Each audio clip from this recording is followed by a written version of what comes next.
À l'heure des vérités divines de l'heure, la prédication selon Guy Emiloufwa Sitikwabo, président fondateur de l'association Zolo Amour OPH, grand maître de l'OPH à Dieu parmi les hommes. Bien-aimés en Christ, bienvenue dans cette émission spéciale ayant pour thème l'Afrique, berceau de l'humanité, le Congo-Brazzaville, terre de la création. Sur ce plateau, Onjomi Nzambi, membre confirmé de l'OPH, prédicateur. Bonsoir et bienvenue sur ce plateau. Bonsoir, madame la journaliste. Merci. Comment est-ce que vous allez? Très à l'aise. Merci beaucoup. Au-delà des découvertes archéologiques, des savants du monde entier reconnaissent aujourd'hui que l'Afrique est le berceau de l'humanité. Alors, que dit la Bible sur l'Afrique? Est-ce le spirituel soutient cette thèse? Nzambi, on répond tout de suite. Bien, merci madame la journaliste pour votre question. L'Afrique est le berceau de l'humanité, telle est la thèse que soutiennent les scientifiques, notamment les chercheurs, les historiens, les archéologues. Mais l'on ne peut pas vivre éloigné de la science. Donc, les scientifiques et les spirituels vivent ensemble et tous recherchent la vérité en ce qui concerne la création du monde entier. L'on dit que les scientifiques recherchent. Par contre, le spirituel ou la foi, la religion, interprète ce qui est. Donc, l'on ne peut pas séparer aujourd'hui, dans un monde commun, on ne peut pas séparer les scientifiques et les spirituels. D'autant plus que nous savons, prenons le cas de la médecine par exemple, lorsque on est devant un malade, mais on va à l'hôpital. Et l'hôpital, c'est le médecin qui prescrit le traitement. Et lorsqu'il prescrit le traitement là, il vient d'où? C'est de l'empirisme, donc de la science. Il y a eu des gens qui ont fait des recherches, qui ont découvert qu'on peut associer telle plante avec telle autre, telle matière avec telle autre pour fabriquer un produit pharmaceutique.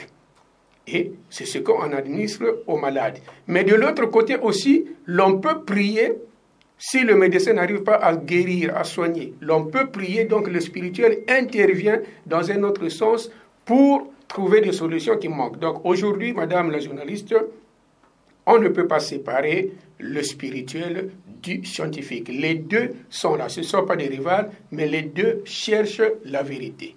À la lumière de votre argument, que dit la Bible à propos de la création du monde, notamment le lieu de la création?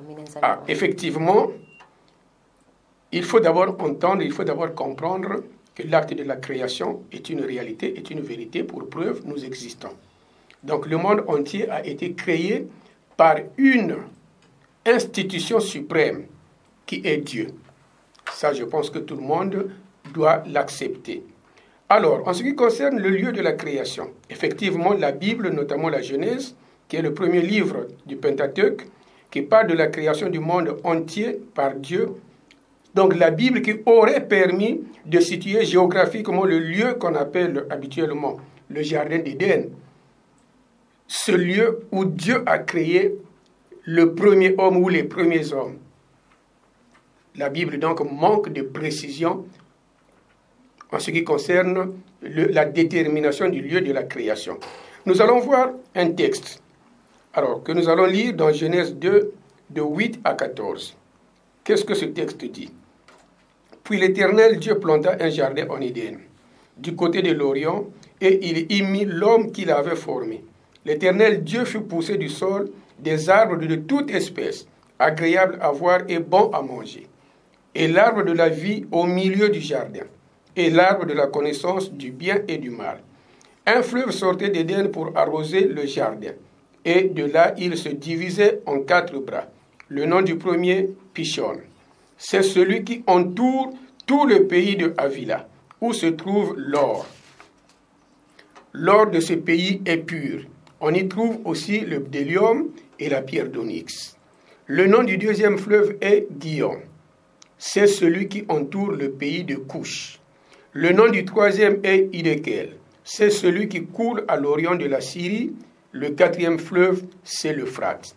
Alors, voilà, madame, un texte qui ose présenter le lieu de la création, là où Dieu se tenait au commencement, là où Dieu a créé toutes choses.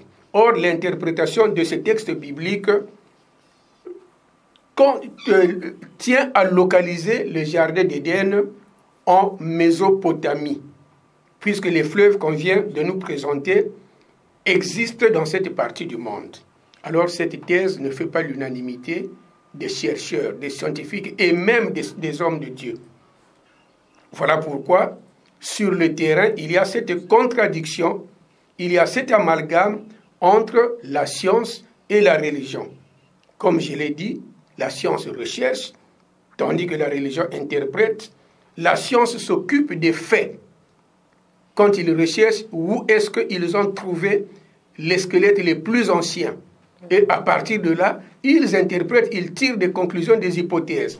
Par contre, la religion ou la foi interprète seulement les valeurs. Donc voilà pourquoi la science qui s'occupe des faits et la religion qui s'occupe des valeurs se contredisent d'un moment à l'autre. Mais il y aura toujours quelque part où les deux vont s'unir pour reconnaître la vérité. Donc je disais que cette thèse biblique mal interprétée, les Écritures peuvent être justes, mais c'est l'interprétation qu'on y fait qui est erronée. Voilà pourquoi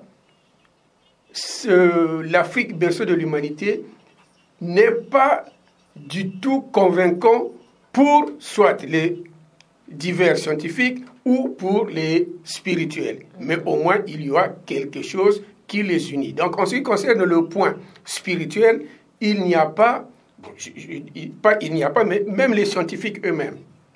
En ce qui concerne, ils n'ont pas la précision. Ils n'ont pas la précision. Donc, le texte sur lequel l'on comptait avoir la vérité ou la précision sur le lieu de la création, ici, n'apporte pas l'unanimité chez les scientifiques. Pensez-vous que ce que la Bible décrit sur le lieu de la création est faux?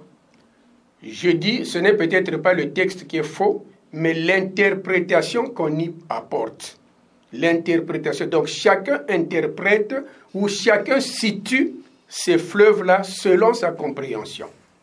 Voilà pourquoi, pour quitter cette interprétation biblique, il faut aussi aller vers la science qui nous rapporte certainement des solutions convaincantes sur le lieu de la création. Alors que disent les scientifiques après? Là, les scientifiques, ils sont éparpillés et chacun suit son chemin, mais au bout, ils se rejoignent. Alors, l'Afrique est le berceau de l'humanité. C'est une petite phrase qu'on entend ou qu'on lit régulièrement dans les médias, sans toutefois tirer les conclusions sur ce qu'elle implique. En fait, en Afrique, cette question avait été résolue dès l'éternité, depuis l'Antiquité. C'est en Europe où cette question d'origine de l'homme a donné lieu à une bataille qui oppose ce qu'on appelle les polygénistes. Polygénistes, donc plusieurs foyers d'existence. Donc il existe plusieurs foyers de naissance de l'homme.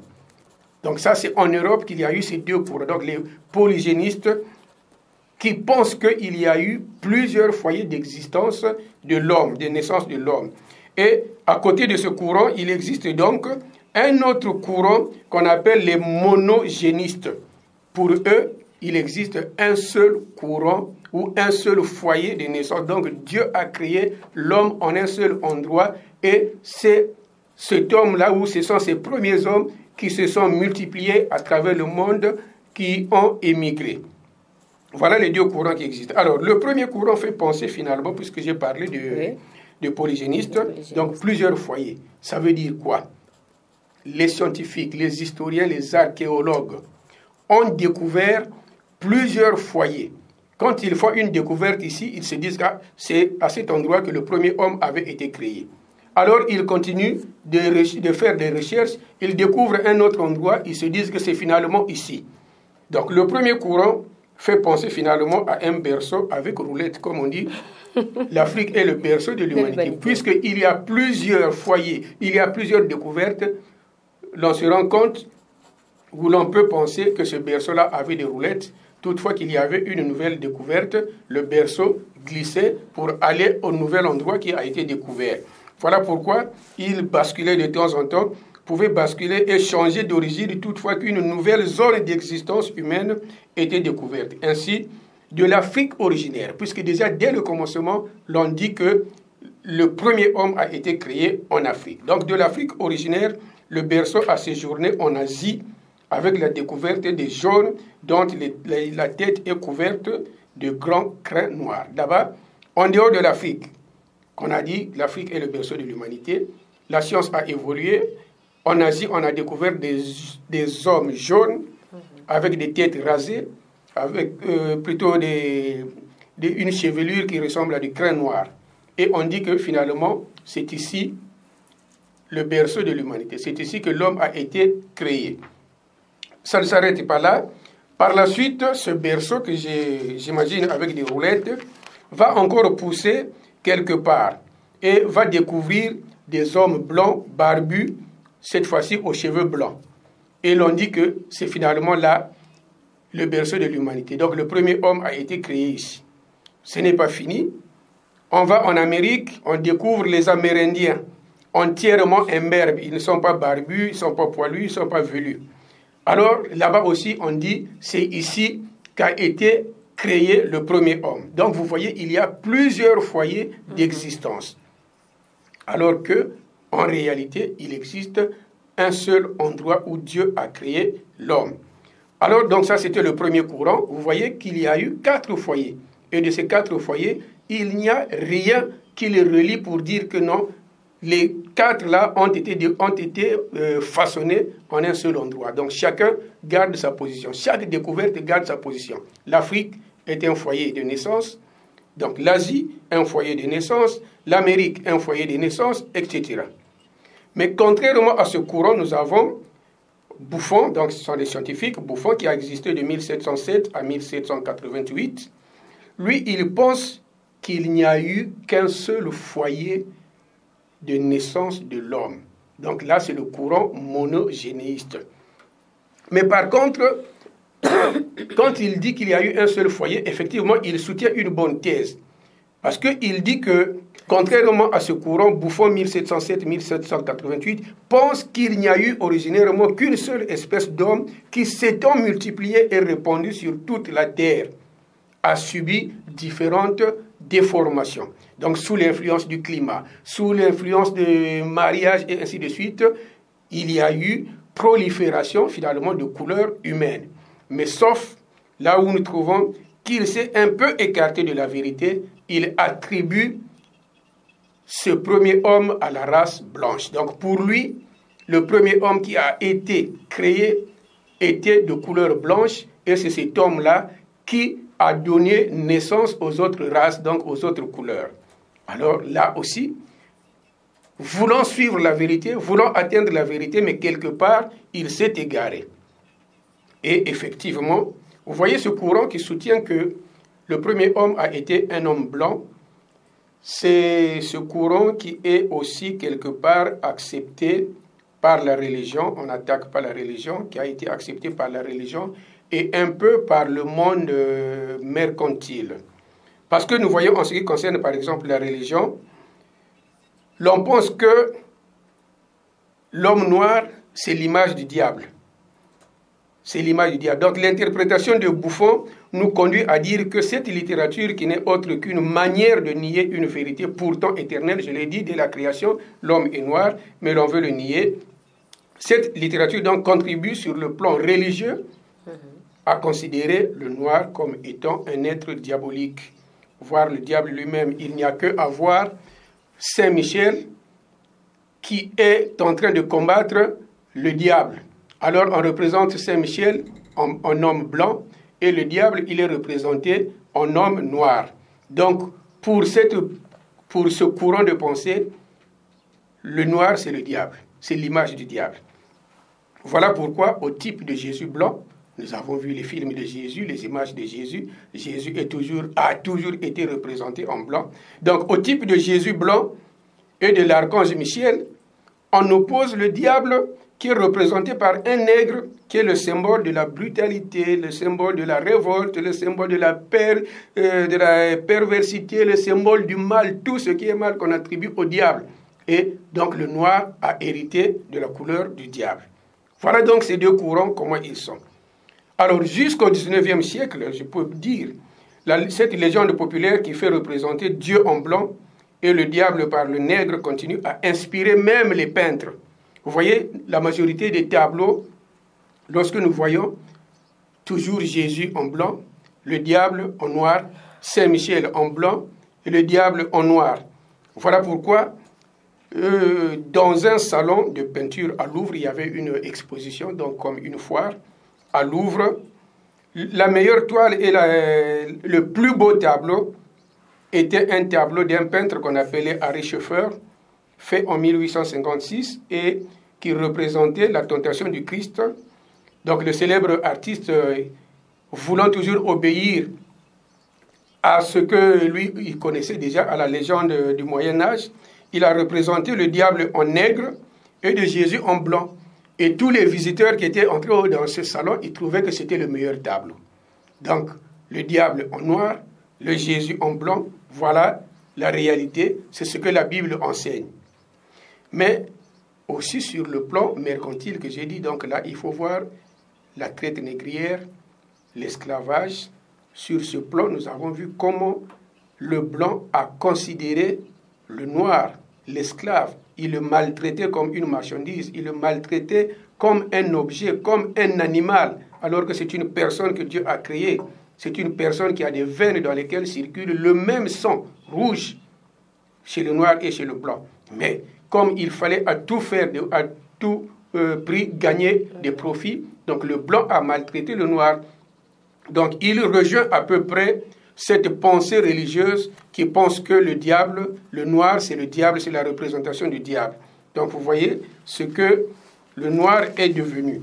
Alors, je prends un exemple toujours en ce qui concerne la recherche de la vérité, parce que nous sommes là, vous nous avez demandé si les scientifiques et les spirituels collaborent en ce qui concerne l'interprétation. Alors je prends un exemple qui est peut-être un peu éloigné de la création, mais une vérité qui a été pourtant, une vérité qui est je dirais, je vais utiliser la tautologie, une vérité vraie, qui avait été repoussée mais reconnue par la suite. Je prends l'exemple de ce scientifique-là, de ce savant qu'on appelle Galilée. Galilée. Lui, il a parlé de l'héliocentrisme, c'est-à-dire la Terre tourne autour du Soleil. C'est Galilée qui, le premier, l'a dit. La Terre tourne autour du Soleil. Mais à lui s'est opposé farouchement un courant qu'on appelle le géocentrisme. Donc on lui a démontré que ce n'est pas la Terre qui tourne autour du Soleil, mais c'est plutôt la Terre et le centre de la Terre. Donc c'est le Soleil qui fait la marche. C'est le Soleil qui fait la marche d'un bout de la Terre jusqu'à un autre bout. Et alors, pour cela, Galilée avait été condamné. Il avait été condamné et jugé. Alors, quelles sont les paroles sur lesquelles le tribunal s'était appuyé? Et je rappelle, le tribunal était constitué aussi des hommes de Dieu, des hommes d'église. C'est comme on parle du Sanhédrin. Alors, je lis un peu le texte biblique que le tribunal soutenait pour condamner Galilée. Donc, je lis dans Josué 10, de 12 à 13. Alors Josué parle à l'Éternel. Le jour où l'Éternel livra les Amoréens aux enfants d'Israël, et il dit en présence d'Israël, Soleil, arrête-toi sur Gabaon, et toi, lune, sur la vallée d'Ajalon. Et le soleil s'arrête. Et la lune suspendit sa course jusqu'à ce que la nation ait tiré vengeance de ses ennemis. Cela n'est-il pas écrit dans le livre du juste? Le soleil s'arrêta au milieu du ciel et ne se hâta point de se coucher, presque tout un jour. Voilà, madame la journaliste, le texte sur lequel s'appuyait ceux qui jugeaient Galilée pour lui démontrer que ce n'est pas le soleil qui tourne autour du soleil, mais c'est plutôt la lune qui fait sa marche, le soleil qui fait sa marche. Et là, quand Josué a intimé un ordre au soleil, sous la puissance de Dieu, le soleil s'est arrêté. Or, ça aurait été le monde qui tournait, le monde n'allait pas s'arrêter. Donc voilà les quelques passages bibliques sur lesquels s'appuyaient les juges. Donc l'heure du procès de Galilée, ces extraits bibliques furent présentés comme des vérités divines absolues, imbattables, insurpassables, donc des vérités divines. Et là, le cardinal Bellarmine, c'était un cardinal, donc comme j'ai dit, le procès c'était constitué par des hommes de Dieu. Le cardinal Bellarmine, à l'époque, condamne donc farouchement la démonstration scientifique de Galilée, n'admettant pour seule preuve que ce texte biblique. Et Galilée fut condamné à mort. Pour ne pas trop s'appuyer sur les thèses scientifiques, selon vous, où est-ce que Dieu a créé l'humanité? Non, madame la journaliste, il faudrait qu'on démontre que parfois quand on combat quelque chose de bon, après on revient sur la même chose pour retrouver la vérité. Donc je voulais terminer d'abord avec cette thèse de Galilée. Alors, Galilée a été condamné pour avoir dit une vérité, mais que les gens ont refusé. Mais après, qu'est-ce qui va arriver? Qu'est-ce qui va arriver? Le 31 octobre 1992, madame la journaliste, oui, je disais, Galilée a été condamné parce qu'il avait déclaré une vérité selon laquelle que la Terre tourne autour du Soleil. Alors, la foi, la religion a refusé cette thèse et a condamné Galilée à mort. Alors, cependant, de son pontificat, le pape Jean-Paul II, le 10 novembre 1978, je dis bien le pape Jean-Paul II, le 10 novembre 1978, le pape crée une commission constituée de théologiens, de savants et d'historiens pour faire la lumière sur l'affaire Galilée. Qu'est-ce qu'ils ont été? Donc, il regroupe les savants, les historiens, les archéologues, les théologiens pour faire la lumière. Et le 31 octobre 1992, lorsque cette commission de savants rendit ses travaux, le pape Jean-Paul II reconnut la perspicacité, c'est-à-dire la valeur, donne raison à Galilée sur le point de vue qu'il soutenait que la Terre tourne autour du Soleil. Finalement, il se rend compte que Galilée avait raison, mais trop tard, puisque la sentence était déjà exécutée. Voilà une vérité qui avait déjà été annoncée, mais repoussée, refusée par d'autres personnes, et aujourd'hui, elle fait face. Comme on dit, la vérité est têtue. Quel que soit le temps, la vérité apparaîtra. Maintenant, l'on revient sur la création du monde. Le lieu de la création du monde. Alors, je disais tantôt que ce berceau avait des roulettes. Il parcourait de lieu en lieu. Finalement, comme on dit que la science évolue par erreur corrigée, ce berceau est revenu finalement en Afrique. Et toujours, en se servant toujours des scientifiques.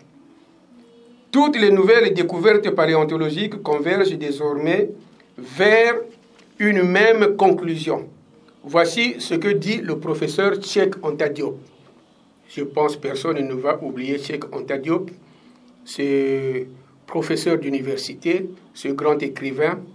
Donc, dans un article paru en 1952 dans La Voix, l'Afrique noire, il s'est produit une véritable irradiation du peuple nègre à partir du bassin du Nil. Ça, c'est Cheikh Anta Diop qui l'écrit. La configuration démographique actuelle de l'Afrique est différente de ce qu'elle fut autrefois. Les Sérères, là, il cite donc les différents peuples qui existent en Afrique. Les Sérères, les Toucouleurs, les Peuls, les Laobé, les Ashanti, les Yoruba, les Fon, les Sara, les Batuti, les Zoulous, les Songo et toutes les autres populations du Congo, etc., ne sont arrivés qu'au cours des derniers siècles aux endroits où ils se trouvent actuellement.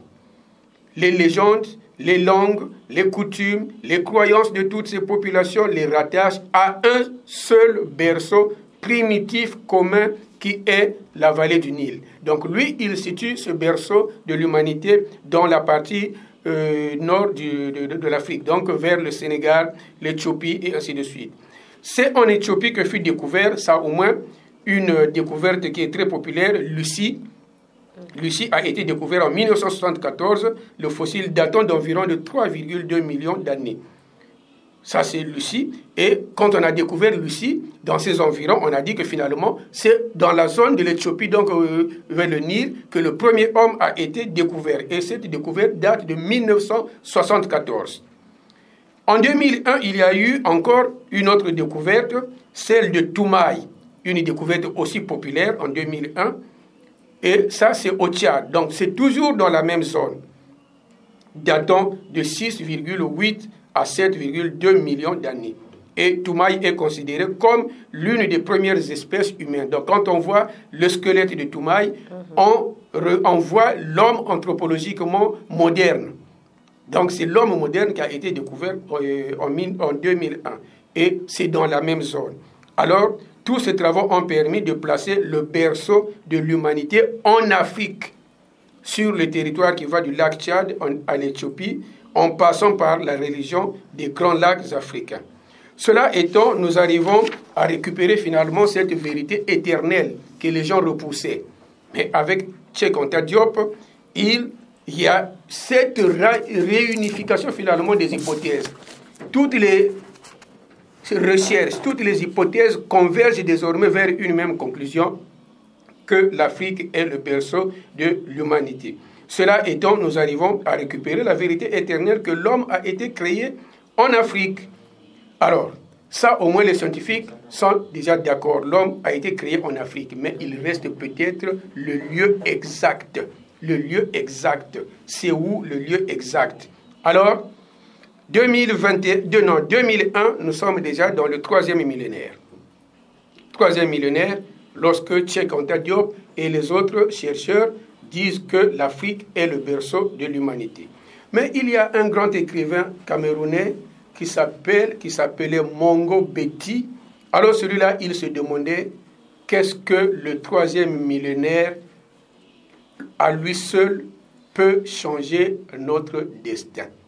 Qu'est-ce que le 3e millénaire à lui seul peut changer à notre destin. Donc il se demande, est-ce que le 3e millénaire peut nous amener quelques vérités en ce qui concerne la découverte, en ce qui concerne les choses. Alors, aujourd'hui, l'association Nous Aurons Amour, donc nous revenons là à la foi, à la religion, à la spiritualité. Parce que je vous ai dit tantôt qu'il faut concilier les deux, la science et la religion. La science a déjà dit que l'Afrique est le berceau de l'humanité. Maintenant, aujourd'hui, que dit l'homme de Dieu? Que dit le spirituel? Donc, aujourd'hui, l'association Nous Aurons Amour présente aux yeux du monde entier un homme, un Congolais d'origine, pour qui toute la vie n'est que miracle, Guy-Émile Loufoua-Sitikwabo. Nous venons dans ce studio le présenter à tout moment. Il est fils de Kifoueti Joseph et de Mazonzika Julienne, mais en lui, il y a des signes qui montrent qu'il n'est pas un homme de la terre. Déjà, il est né sans placenta, sans cordon ombilical, sans nombril. À l'âge de 9 ans, tombé dans un coma sans assistance médicale. Donc 3 ans et demi, il sort du coma. Voilà, il annonce les vérités divines de l'heure, Guy-Émile Loufoua-Sitikwabo. Nous le présentons par rapport à sa révélation, qu'il dit, si vous voulez connaître qui je suis, lisez dans Jean 16, de 10 à 15. Et finalement, quand on lit, l'interprétation ou la compréhension de ce texte montre que Guy-Émile Loufoua-Sitikwabo est l'esprit de vérité, donc auteur de la création. Puisque l'esprit de vérité, c'est l'Esprit Saint, c'est le Saint-Esprit, donc la 3e personne de la famille divine, donc le Père, le Fils et le Saint-Esprit, qui ne sont que un en réalité. Donc c'est le même Dieu, l'auteur de la création. Donc c'est lui, Guy-Émile Loufoua-Sitikwabo, qui, pour faire asseoir l'histoire de la création, pour donner la précision et l'exactitude, vient à travers sa note circulaire du 24 mai 2004, qui vient dire que, en confirmation de mon message du 15 mai 2005, en guise de confirmation de mon message du 15 mai 2005, spécifiant que le jardin d'Éden se trouve en Afrique, l'Éternel Dieu précise cette fois-ci que le Congo-Brazzaville, faisant partie de l'Afrique centrale en particulier et de l'Afrique noire tout entière en général, est donc en définitive le pays à partir duquel Dieu a créé les premiers hommes, Adam et Ève. La poussière de la terre, l'argile avec laquelle l'Éternel Dieu a créé les premiers hommes a pour origine le Congo-Brazzaville. Je dis bien que Adam et Ève, que nous connaissons à travers la Bible, ont été créés au Congo-Brazzaville, pas ailleurs, et ce n'est pas dans un autre pays. Le jardin d'Éden se trouve bel et bien au Congo-Brazzaville. Le Congo-Brazzaville est de ce fait ce berceau de l'humanité dont les scientifiques ont toujours évoqué de manière globale et vague en parlant de l'Afrique. Voilà donc, les scientifiques ont fait beaucoup de recherches. Ils ont localisé le berceau de l'humanité dans plusieurs endroits, ce qu'on appelle des foyers de naissance. Mais par la suite, les mêmes scientifiques se rejoignent pour dire que le berceau de l'humanité se trouve en Afrique. Mais là encore, l'Afrique est grande, l'Afrique est vaste, l'Afrique est globale. Il faut rechercher l'endroit exact où Dieu a créé les premiers hommes. Et c'est finalement la foi, la religion ou le spirituel. Guy-Émile Houphouët-Sitikwabo, le grand maître de l'OPH, auteur de la création, qui vient pour marquer un clou en disant que le Congo-Brazzaville est la terre de la création du monde entier. Le jardin d'Éden se trouve au Congo-Brazzaville. Adam et Ève ont été créés au Congo-Brazzaville. Et là, je pense qu'il n'y aura plus de troubles, il n'y aura plus de disputes. Et la science et la foi se rejoignent parce que nous tous, nous avons retrouvé cette vérité éternelle. Voilà, Madame la journaliste, ce que l'on pouvait dire à propos de la création du monde entier. En tout cas, merci, mesdames et amis Ange, pour toutes ces précisions concernant le lieu de la création du monde entier, l'Afrique, le Congo-Brazzaville en particulier. Pour s'en convaincre, nous allons suivre un extrait du message audio du grand maître de l'OPH à Guy-Émile Houphouët-Sitikwabo.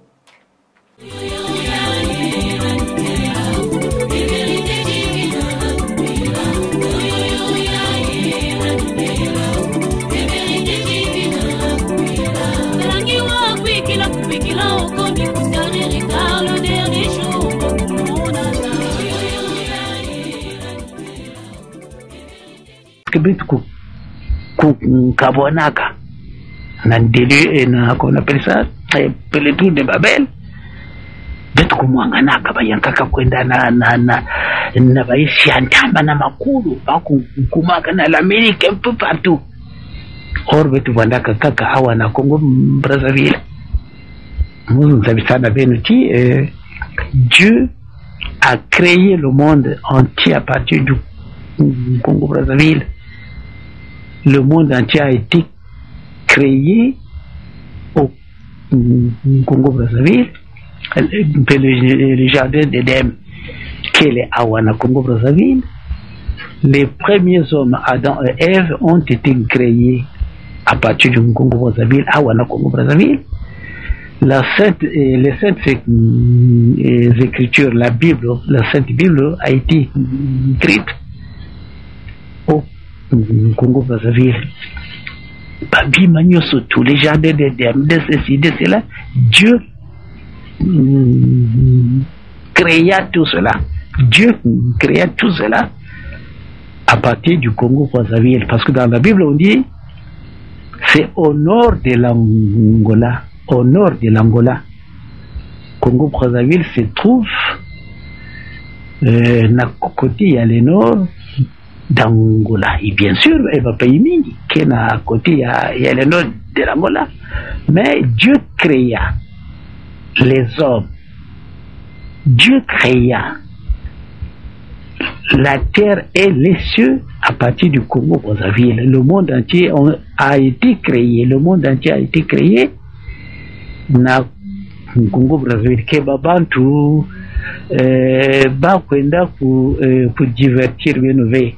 Moi, ce que j'ai dit, cela vient de Dieu éternel lui-même, au Père, c'est notre Créateur.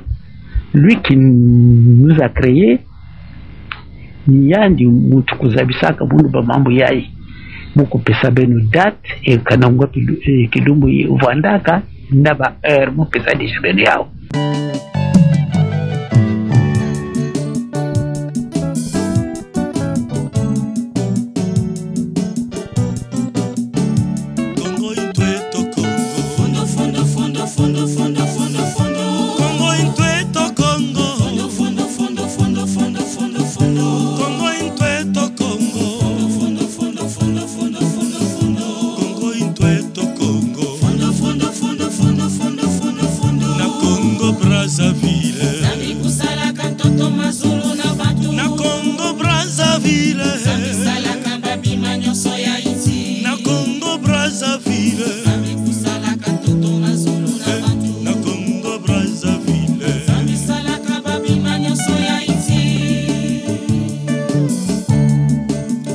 Yahvé m'a créé, prémisse de son œuvre, avant ses œuvres les plus anciennes. Dès l'éternité, je fus établi, dès le principe, avant l'origine de la terre. Quand les abîmes n'étaient pas, je fus enfanté, quand n'étaient pas les sources aux eaux abondantes. Avant que fussent implantées les montagnes, avant les collines, je fus enfanté. Avant qu'il eût fait la terre et la campagne et les premiers éléments du monde. Quand il a fermé les cieux, j'étais là. Proverbe, chapitre 8, versets 22 à 27. Congo Brazzaville. De la Congo Brazzaville. Na Congo Brazzaville.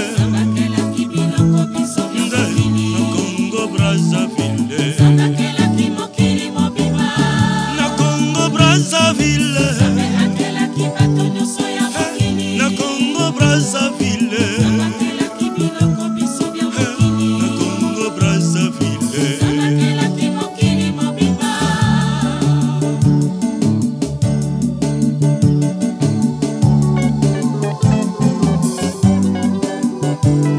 Dieu a confirmé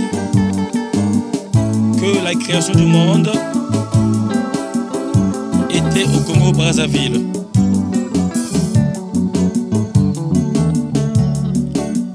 Dieu a créé le monde en Afrique centrale. Les premiers hommes, Adam et Ève, ont été créés à partir du Congo-Brazzaville.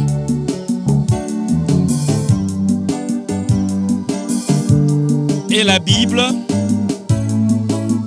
a été écrite au Congo-Brazzaville. C'est au Congo-Brazzaville. C'est au Congo-Brazzaville. C'est au Congo-Brazzaville.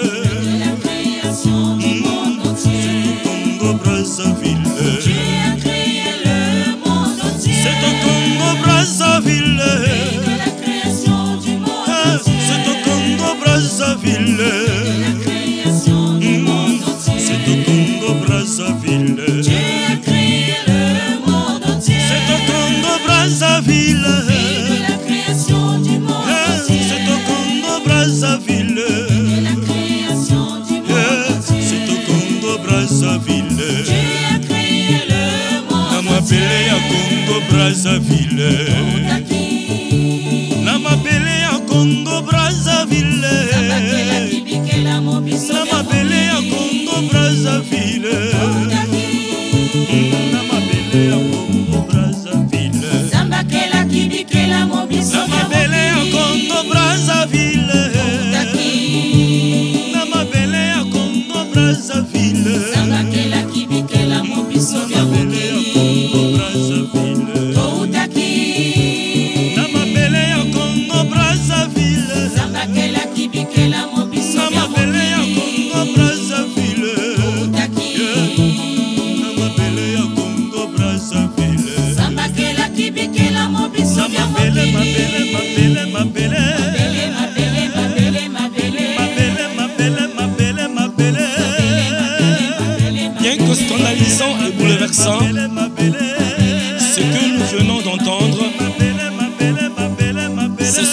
fait la folie de l'évangile de la croix.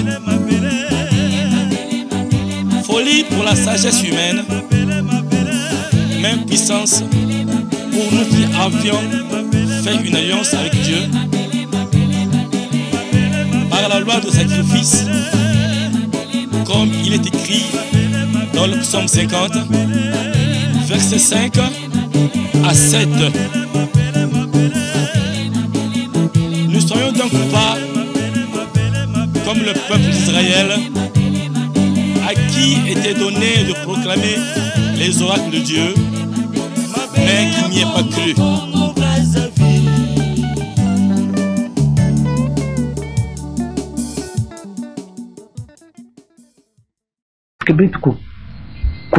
Kabonaka nandele na kona pesa pele tu de Babel betu kumwanganaka bayankaka kwenda na baisi antamba na makulu bakumaka na l'Amérique un peu partout. Or betu bandaka kaka awa na Congo Brazzaville. Nous habitons Benuti. Dieu a créé le monde entier à partir du Congo Brazzaville. Le monde entier a été créé au Congo Brazzaville. Le jardin d'Éden qui est à Congo Brazzaville. Les premiers hommes, Adam et Ève, ont été créés à partir du Congo Brazzaville, à Congo Brazzaville. Les saintes écritures, la Bible, la Sainte Bible a été écrite au Congo Brazzaville. Babi Magnoso, tous les jardins de ceci, de cela, Dieu créa tout cela. Dieu créa tout cela à partir du Congo Brazzaville. Parce que dans la Bible, on dit c'est au nord de l'Angola. Au nord de l'Angola. Congo Brazzaville se trouve à côté, il y a le nord d'Angola. Et bien sûr, il va payer mini, qui est à côté, il y a le nord de l'Angola. Mais Dieu créa les hommes. Dieu créa la terre et les cieux à partir du Congo Brazzaville. Le monde entier a été créé. Le monde entier a été créé na Congo Brazzaville. Keba bantu ba kwenda pour divertir Benové. Moi, ce que j'ai dit, c'est cela vient de Dieu éternel lui-même, au Père, c'est notre créateur.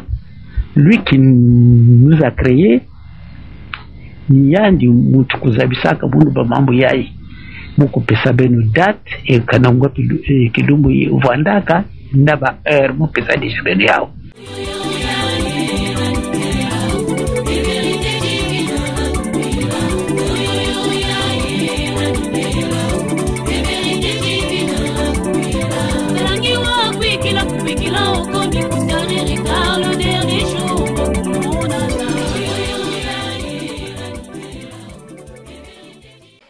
Afrique, terre de la création, terre d'origine, terre de l'humanité. Congo-Brazzaville, lieu de la création du monde entier, tel que venait de l'affirmer Guy-Émile Houphouët-Sitikwabo. Mesdames, amis, anges, que dites-vous? Mais bien sûr, c'est ce que j'ai dit. Guy-Émile Houphouët-Sitikwabo, c'est l'esprit de vérité, c'est Dieu, lui, auteur de la création. Je ne peux pas repousser ce qu'il a dit. Au contraire, nous tenons à ses paroles pour expliquer aux yeux du monde entier que ce que les scientifiques disaient de façon globale, de façon générale, que l'Afrique est le berceau de l'humanité, Guy-Émile, auteur de la création, qui sait là où il se tenait, pendant qu'il créait le monde, il vient apporter la précision et l'exactitude que c'est au Congo-Brazzaville qu'il a créé le monde entier. Donc, nous invitons les hommes du monde entier à adhérer à ces vérités divines de l'heure que Guy-Émile Houphouët-Sitikwabo est en train d'annoncer, de propager. Et encore, cela fait une fierté pour les Africains, pour le noir, parce que nous récupérons cette vérité qui avait été rejetée, qui avait été retirée par l'homme blanc. Par l'homme blanc. Aujourd'hui, nous savons que c'est en Afrique que Dieu a commencé toutes choses. Donc, nous ne pouvons être que contents. Sauf que ce n'est pas notre Dieu à nous seulement les Noirs. Ce n'est pas notre Dieu à nous seulement le noir, mais c'est la vérité, authentifier cette vérité que l'Afrique est le commencement de tout, que le Congo-Brazzaville est la terre où Dieu a commencé toutes choses. Donc, nous invitons les hommes du monde entier à croire à ces vérités, une vérité éternelle. Dès l'éternité, Dieu a créé Adam et Ève noirs en Afrique noire. Déjà, la Bible nous dit « Créons l'homme selon notre image et notre ressemblance ». On peut le lire dans Genèse 2 au verset 26 et 27. Alors, quand il les crée noirs, si nous savons que le continent où vivent les hommes noirs, c'est l'Afrique dès le départ, dès l'origine, dès l'éternité. C'est en Afrique noire où les noirs vivent. Donc, l'homme que Dieu a créé est noir, Dieu lui-même est noir. Voilà pourquoi certains prédicateurs que je suis à la télévision disent que le Dieu noir est notre Dieu parce qu'il a la même couleur que nous. Mais nous ne soutenons pas ça, ce n'est pas notre Dieu à nous seuls, mais c'est le Dieu de l'humanité, mais il est noir comme notre couleur. Merci beaucoup, Ménenzambi Ange. Est-ce que les scientifiques ont-ils confirmé que le Congo-Brazzaville est la terre de la création dans leurs conclusions? Si on peut se le dire. Bien, les scientifiques, je pense qu'ils vont le confirmer quand ils auront ce message-là. Déjà, ils l'ont confirmé quand ils disent que c'est en Afrique. Et il y en a qui disent l'Afrique centrale, le Nil, parce qu'il leur manque de précision. Alors, un squelette qui a été découvert au Tchad. Mais les hommes voyagent. Il peut être né au Congo-Brazzaville, il va mourir au Tchad. Donc, ils ne peuvent être que d'accord de la conclusion ou de la révélation de Guy-Émile Houphouët-Sitoé-Kouabo parce que cette révélation est absolue. Donc, au moins, les scientifiques, ils sont limités, mais Dieu n'est pas limité. Le scientifique, c'est l'homme. Il est limité, mais Dieu est illimité. Donc, si jusqu'à maintenant, ils n'ont pas encore acquiescé ce que la foi dit à travers Guy-Émile Houphouët-Sitoé-Kouabo, mais le moment viendra où ils vont tous s'aligner. De toutes les façons, ce sont des vérités divines de l'heure, donc qui ne peuvent être repoussées. Et l'on dit, même si les gens cessent de croire en Dieu, Dieu ne cessera pas d'exister. Donc, que les gens puissent croire, que les scientifiques puissent croire que cette conclusion ou cette révélation, c'est une révélation, ce n'est même pas une conclusion, c'est une révélation. Donc, une vérité absolue que Guy-Émile Houphouët-Sitoé-Kouabo a déclarée au monde entier. Fin de cette émission spéciale qui a eu pour thème l'Afrique, berceau de l'humanité, le Congo-Brazzaville, terre de la création du monde entier. Mesdames, Messieurs, vous savez bien que l'Afrique, loin d'être un continent secondaire, elle occupe une place centrale dans l'histoire de l'humanité et dans la réalisation du plan de Dieu pour les hommes. Sur ce plateau a été Ménenzambi Ange, prédicateur selon Guy-Émile Houphouët-Sitoé-Kouabo, et devant vous, Petronia Bibungu pour vous servir derrière la caméra, Ristal Bissi, Merveille Bitoyi, Beja Pambou. Nous nous retrouverons la semaine prochaine pour un autre thème. En tout cas, portez-vous bien. Que Dieu vous bénisse richement.